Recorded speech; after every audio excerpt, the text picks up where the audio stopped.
not been to Minnesota in probably 20 years. Bring gas. Welcome to Flagrant Howls, a Minnesota Timberwolves lifestyle podcast. Boy, the Timberwolves looked in the second half against the Spurs like my voice sounds right now on this Monday State of the Wolves episode. Scratchy? It was definitely scratchy feeling. It's funny because I feel back to 100% after getting smoked for 3 or 4 days with a bug.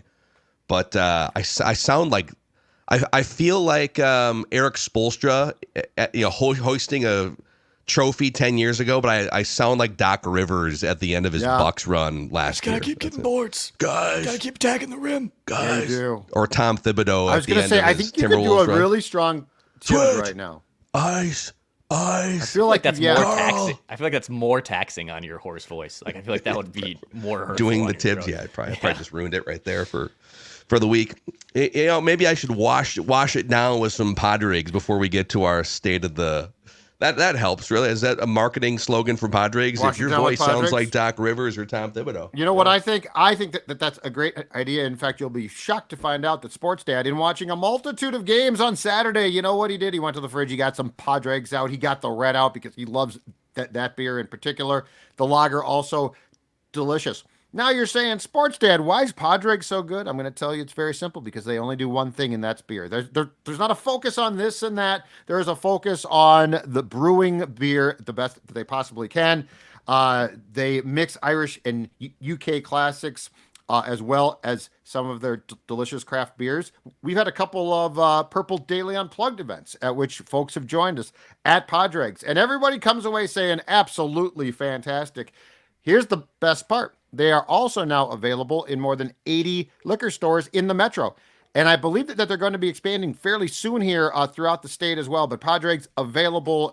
In my case, I go to the SLP Lunds and Byerly's. They're even in the fridge right there. Fantastic. Give them a try, and then let Sports Dad know what you think. In fact, love to see your cans. Tweet us those cans at @JZolgad at SKOR North to see you enjoying a delicious Padres. So every Monday here on Flagrant Howls, we're going to go through our State of the Wolves, different categories, different questions, and sort of an overview of where things stand, and it'll lead to however many different discussions. This might be a more abbreviated version just because I'm not like Joel Embiid where I just sit out for games at a time, but I'm definitely on a minutes restriction here, I feel like, on today's. Not a Terrence Shannon minutes restriction, more like a Josh Minot minutes restriction. I hear you. So Dex, guide us through the State of the Wolves here on Flagrant Howls. Okay, I'll be your Terrell Brandon here. That was like my first conscious point guard that I remember for the Wolves. One of the most underrated players and unheralded players in Timberwolves history. In fact, a better point guard fit for the Timberwolves than Stephon Marbury was. He's a really good player. I like that one.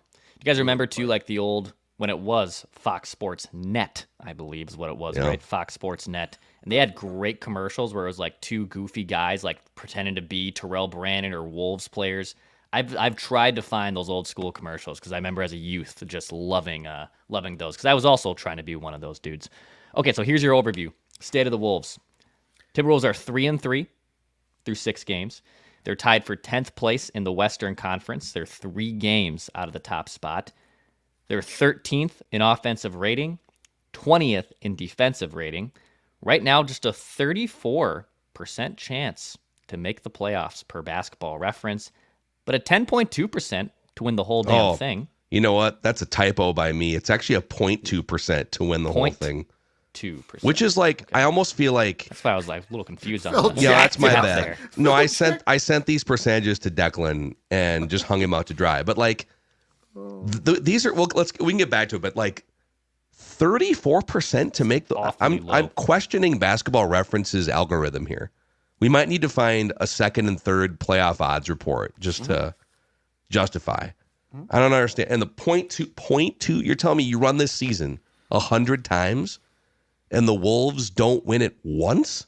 0.2% chance to win the LOB? After 6 games, we're already just completely out on the Timberwolves. That does seem really weird. And there's been like plenty of really good, like even Big Three era teams that have gotten off to like 500 starts through 20 games, let alone 6 games. And here they are with just a 33% chance to make the play. Yeah, that's very, very strange. Yeah. But because of that, if the playoffs did start today, the Wolves will be out. They'd lose the tiebreaker to the 10 seed for even the play-in. So thank God there's 75, 74 more games. I'm not going to pretend to know the math. So the Wolves can get back into the playoffs. So currently, we'll start with Judd here maybe to give the old schedule lost for Phil's voice. Your current favorite Wolves thing right now with the Timberwolves. You know what? I'm not as down on this club right now. Again, it's what? Yeah, 6 games in. So I'm certainly not going to panic. And my current favorite thing is that there are moments right now where you see it coming together, where you see it gelling. The Saturday night loss was a schedule loss. And this is part of the problem with being a really good team and being popular. You play at, let me see if my math is right here, 8:30 on Friday at home. The Nuggets, it turns out to be a great game, but I mean, crazy game. It's a ball buster of a game. Like it's not some opponent that you can steamroll at home. Then you get on a plane. I believe I read that the Wolves got into San Antonio at 4 a.m. and they go out and lose. And you could definitely see that they were lethargic and tired. And in that case, I am not surprised. I don't blame them. But I think that there are moments where you are starting to see it gel. And it's going to take, I'll go back to what I said last week on this show. I think it's going to take 20 games. Like, I think before you can make any fundamental decision about this is the greatest ever or this is the worst, it's going to take 20 games, but you can start to see it coming together. Julius Randle, I am still convinced that despite struggles at times, that DiVincenzo is going to go back to being who he is as a three-point shooter. He'll be fine. So my current favorite thing is sort of watching the work in progress of how this thing is just, starting to meld itself a bit. Yeah. So that's the thing about the NBA schedule is, and if I was sick all weekend and we didn't properly on social media, I know we did some stuff, but we didn't do an episode after the Nuggets game. And the next game tips off 22 hours after on the road. You're flying all the way down to freaking San Antonio. It is a brutal, and it's life in the NBA. Every team is going to have back-to-backs and different things. And one guy gets injured here and there's going to be bad luck schedule losses. But I feel like the San Antonio loss has now almost, not completely, but it's wiped out because of the flow of the schedule, the way that people felt after the Nuggets win. And I just want to take a moment here on State of the Wolves Monday, not to completely dismiss everything from the San Antonio game, because even though it was a schedule loss, there are some things to nitpick, and I got one for you for sure. But that Denver game, the way that Rudy Gobert seized that game down the stretch. Our guy Kyle Tige had a great tweet where it was kind of just a summation of his career, where he gets posterized and clowned, and that's what everyone's going to focus on. But then he just quietly goes about and dismantles the opposing team for the final sequence or whatever. So he gets posterized by Brown, right? And an altercation occurs, and then there's the other meme of Russell Westbrook charging up on Gobert and Gobert kind of backing down. It's that dude's a psycho. Everyone. I'm gonna, if I'm a fan, I'm probably gonna take a couple steps back from Russell Westbrook and that. And plus, you have no idea what he's thinking. Those crazy eyes. So he gets clowned for getting dunked on, and for Russell Westbrook running up on him, right? And then what no one's talking about is from that point forward, he lands a block of a Christian Brown dunk attempt. Yep. Grabs a key rebound, hits the free throws when getting fouled. And then the defense on Jokic, coast to the corner, step for step, perfect footwork, hand in face, and forces Jokic to miss that final potential, game-tying 3, I guess it would have been. Just the entire sequence was a chef's kiss. And yeah, the Wolves fell behind. There was definitely some ebbs and flows of they got smoked in the Jokic minutes. At one point, they were a plus 22 in the Westbrook minutes, but then Westbrook started grabbing some rebounds.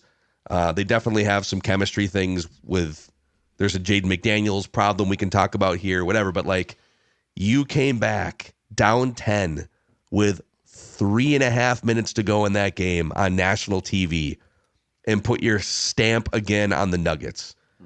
And the next night was a letdown and a buzzkill. But if we're talking about the two games from the weekend, I give like 80% weight to the Denver game and 20% weight to the San Antonio game.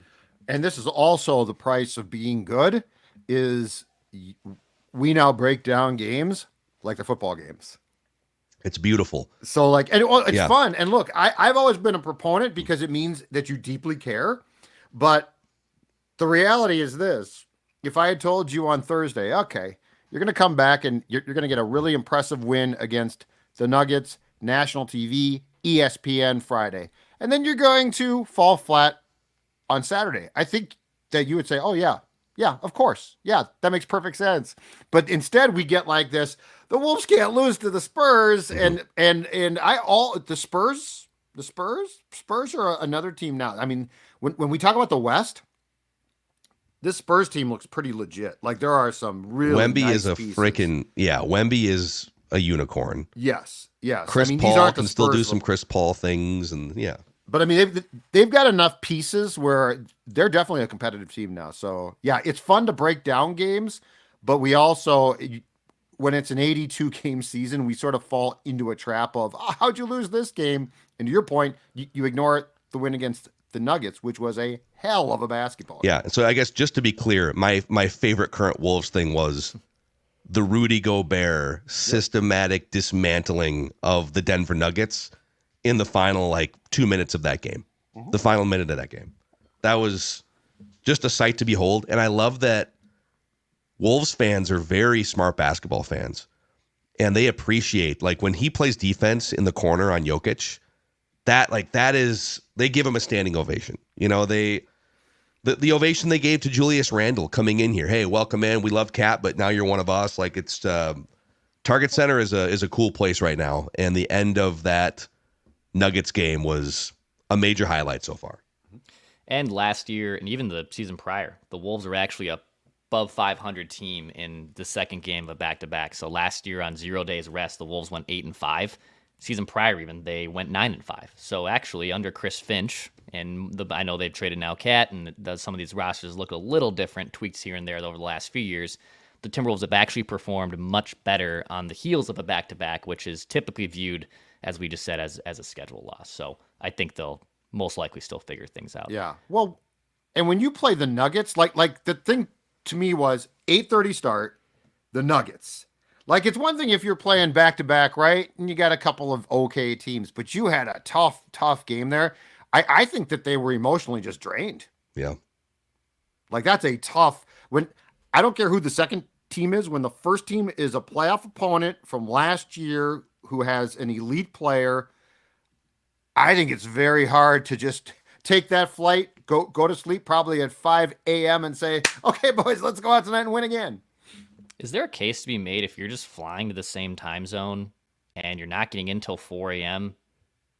Do you just leave early in the morning instead of getting there at 5? So they did that because of a travel snafu for the second Boston game last year. Yeah, remember that. And they were up by I think Gobert sat and Conley sat. Mm-hmm. It was a featured game on the Starting Five Netflix, episode 5 or something. And they flew in day of game, shorthanded, back to back, and they were up by 9 points with 3 minutes to go. And then the Celtics just took over. But my guess is that the league, unless that there is a problem with travel as far as your plane goes, or there's inclement weather, I don't think it's legal. In hockey, you have to go in, if you can, you have to go in the day before. Yeah. Because if there's a problem at the airport or there's fog or something like that. They don't want fans to be in the building and the team hasn't shown up yet or something. Can't show up, yeah. So I don't think that I think the leagues don't allow that unless it's a very special circumstance. Yeah. Because it's not a bad point.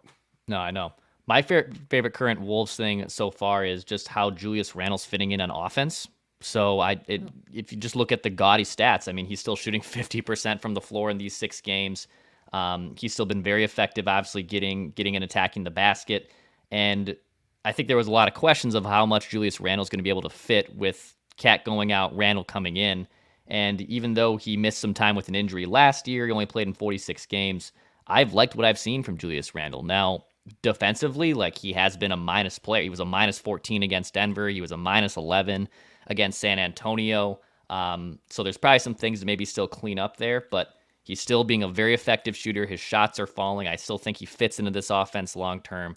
So my favorite current Wolves thing is definitely how Julius Randle's at least gelling early on the offensive front. There's also, I think Jake Painting had this Howls and Growls.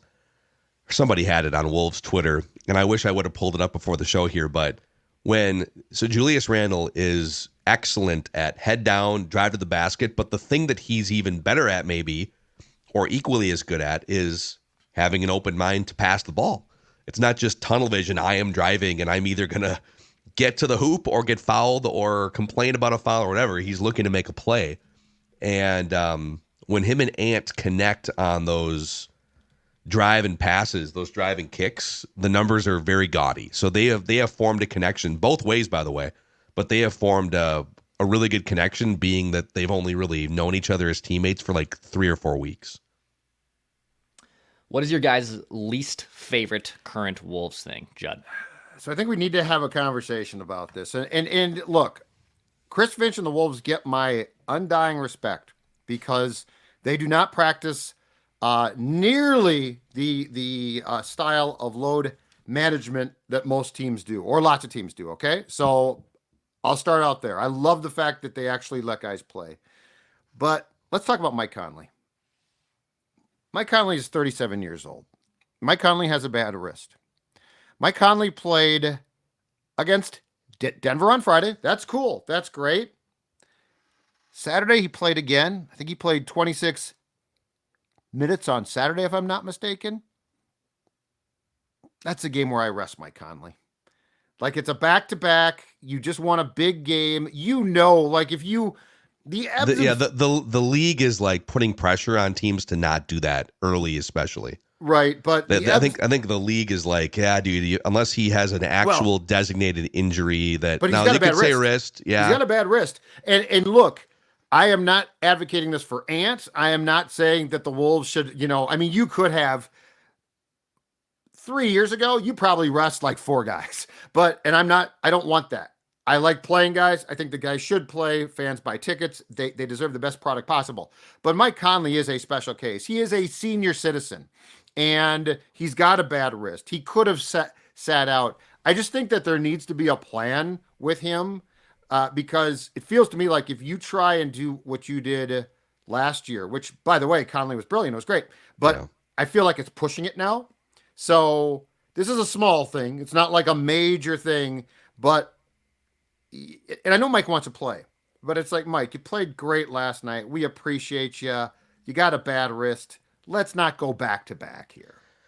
Yeah, so I actually have a close cousin to your least favorite Wolves thing, a close relative that I will get into here. But on the subject of, like, let's say they decided, all right, Judd's right. The sports dad is giving us some sage advice here. Let's just screw the league. The right thing to do is to rest our 37-year-old floor general here. Yep. Who's already, like, his minutes are reduced from last year, but let's be careful here. They haven't even decided who they trust to come in the rotation after 6 games. Yes. The fact that it took literally like a 21 and a half or 22-hour turnaround back-to-back for Josh Minott to see his first meaningful minutes of the season, and I believe it was maybe 9 or 10 total minutes, and he's out there, and of course he gets a couple wide open corner 3 looks, and he clanks them both, and you hope that doesn't jar his confidence too much. And then by the end of the game in garbage time, Dillingham, Luka Garza, Terrence Shannon Jr. all got like 3 or 4 minutes at the very end, but that doesn't even really count because the game was out of hand. I mean, it took an extreme schedule circumstance for you to even experiment with 10 minutes of one of those guys when the game was still close. So, yeah, I mean, it's early, and I know they're trying to get the core veteran players to gel because they didn't have a full camp together, and I totally understand that. But that would have been the game, right? Hey, we just beat Denver. It was emotional. We're traveling. We're going on the road. We got a couple old guys that could maybe kick their feet up here, especially Mike Conley. Let's see what Dillingham looks like for 9 minutes, for 15 minutes. It just Absolutely. it doesn't. It's either a poor reflection on Tim Connolly for like identifying players that just aren't ready to play in the NBA, or Chris Finch. I don't know. That's like a poor organizational reflection because they're a really good team and they've built something here, but it is for all the lamenting about Tom Thibodeau riding guys into the ground and being stubborn about his rotation. Chris Finch is exactly that for good and bad reasons. Saturday night was a perfect find out game. It was absolutely perfect. Like, just, you know what? Because it's a tough game because of the circumstances. Yeah. Just find out. It's okay. So real quick here, the other thing, and here's my least favorite current Wolves thing. They have a Mike Conley and Jaden McDaniels problem right now, and it's going to be up to them to figure out, is it just a bad start? Conley's shooting like 27% from the field. He's old, he's banged up. Maybe, I don't know, maybe he just needs a minute to ease into the season. On the Jaden McDaniels front, okay, he's gotten into foul trouble a couple times. He's trying to figure out how to play with Julius Randle. It's only 6 games, or is it something bigger? Like, dude, you're going into year 5. You don't make $2 million anymore. You make $25+ million. Right. We need more than a couple of rebounds from you. We need you to be a little more active off the ball, right? You can't just be a defender only and a part-time defender at that, judging by the first 6 games. But this is an amazing statistic here from Howls and Growls.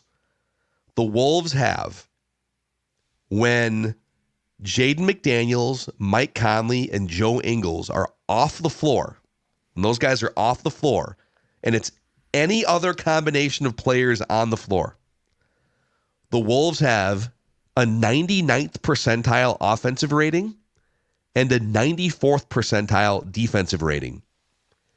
A plus 29.3 net rating when any other combination of players is on the court, which is 100th percentile. A 63% effective field goal percentage, which is 100th percentile.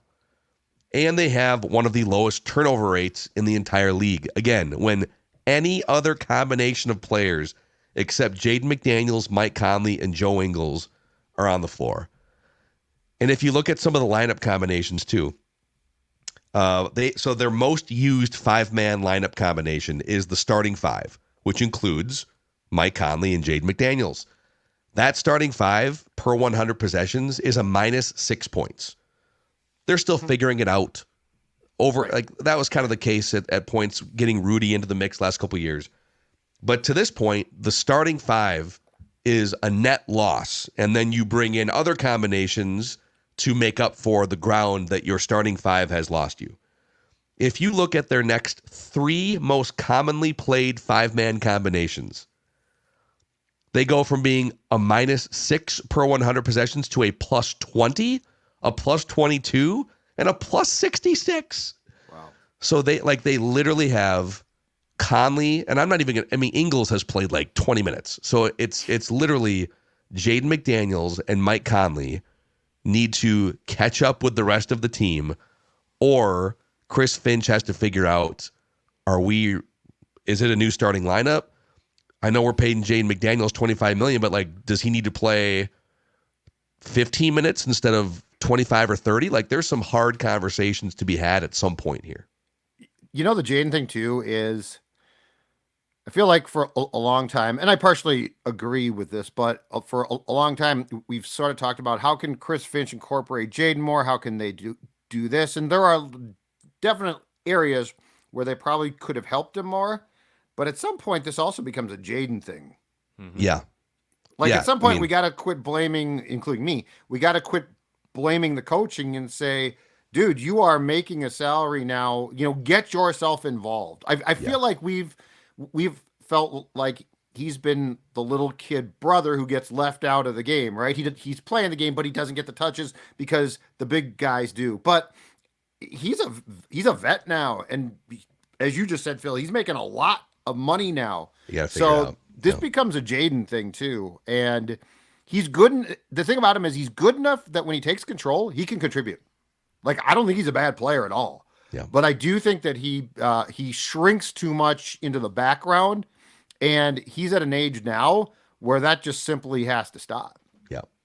And that's where, like, if Rob Dillingham and Josh Minot, even Terrence Shannon, like, if these guys are going to be on the active roster and, or just not playing as much, like, I'd much rather just have them play legitimate G League minutes. Like, if you're only going to play 8 guys for 22 minutes a night, and also Jaden McDaniels hasn't been effective yet offensively. Mike Conley has a wrist problem that he always says played through too, which I find to be very strange because he's also been very effective, even if he's dealing with a hand issue. But at that point, like, if you're gonna have a big bench, well, then at that point, just put the younger kids in Iowa and let them play more. They should have. They literally should have turned the game against the Spurs into the Iowa Wolves game. Yeah. Hey guys, we need a burst of energy tonight. We're on the second leg of a back-to-back. We're going to give 3 of you guys some pretty big minutes. Mike Conley, okay, we'll take Judd's advice. He's not going to play. And we're going to reduce Rudy's minutes because he's also kind of old.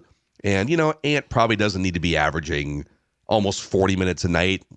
So let's give some guys a look. And they didn't. And if they didn't in that game, it makes you wonder, like, where else on the schedule would they identify a spot to give some of those guys heavy minutes? I don't know. Before we keep going here on State of the Wolves Monday, the Fillmore was home of the 2024 Purple Daily Draft Party. We had an amazing time. It was a game-changing event for us. We felt like rock stars. You can see actual rock stars at the Fillmore. That's the good news, Dex. Yeah, you got Wasp coming up this week later at the Fillmore. Diamond King will be here next week. Say Anything, who's one of my favorite bands, will be there later. Plus, like, big-time shows coming up in future months. Franz Ferdinand will be there.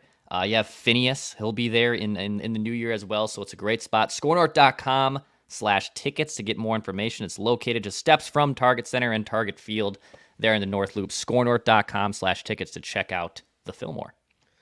And right next to the Fillmore, technically above the Fillmore, is the Element Hotel, downtown Minneapolis, just steps from Target Center and Target Field, a Marriott Bonvoy hotel for points purposes, right on the light rail. Just a beautiful, beautiful hotel and location, very walkable to some of downtown Minneapolis's finest, most popular bars and restaurants.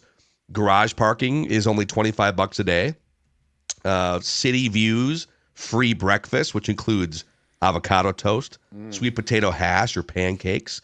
Element Hotel, just steps away from Target Center. SKORNorth.com/element to find out more. SKORNorth.com/element. So one more thing. I have a stat of the week that I will continue to bring you guys for State of the Wolves here. And if we want to add other categories, I mean, hell, audience, if there's like we got favorite thing, least favorite thing, if there's something else or multiple things we should add, definitely let us know as we build out our State of the Wolves Monday. But I think the stat of the week has to be Anthony Edwards, 2 weeks into the season, leading the entire league in 3-point attempts. It's not a fluke. He is in a concerted way looking to hoist more 3-pointers than peak Steph Curry. So he's averaging 12.3 attempts per game, and he's knocking them down at a 43% clip to start the season. And our guy Dane Moore from the Dane Moore NBA podcast asked him in the locker room, said, what do you have to say to people that think you're shooting too many threes? And Ant said, bleep them. F them is what he said. Is that what the sports dad would tell the naysayers here? Hey, if you're going to hit him at 43%, 12 a game, go ahead, fire away. His candidness is just great. It's just fantastic. But this sort of goes hand in hand with what I said, which is, Ant is experimenting with things too, right? And it's going well. But the fact is, like, this is when you're a team that's good, and unless you get off to a terrible start, like the Bucks are off to a woeful start, but when you're a team that's good and you just made a trade that, sent one of your key players out and brought in 2 key pieces, you're going to have experimentation. And Ant coming off, you knew coming back from the Olympic experience that Ant was also going to begin to experiment with things he learned and saw.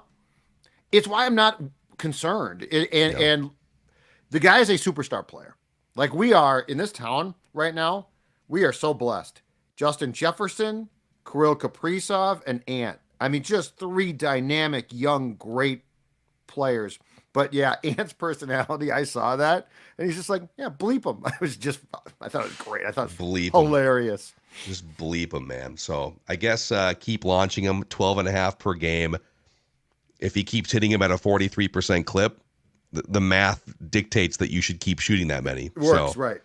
It's clearly working. So, all right, boys. There's your State of the Wolves Monday here on Flagrant Howls. Calm down. Enjoy the season. Calm down, everybody. It's going to be okay. They're going to be We got fine. the in-season tournament, the NBA Cup coming up here. I'm looking to hang a banner inside Target Center. Charlotte, I'm taking this tonight. very seriously. Charlotte tonight. Let's go, baby. That's Put that new court out there, roll the ball out. Let's hang a banner inside Target Center. Have you seen the court? Yeah. It looks like for this season? Looks like D-Generation X puked all over. Yeah, in a bad way, by the way. As someone who loves D-Generation X, it looks like D-Generation X times 1,000 on that court. I'm in. I thought Dex would love it. Oh, so you hate it, is what you're saying? I don't like it. No. Well, you said puked, so I took that to mean you didn't like it. I thought you'd love it. Most people, I feel like, don't love the courts in all markets and cities, but I'm here for pushing the envelope. I don't. Major League Baseball should put some different fields together. What would you do?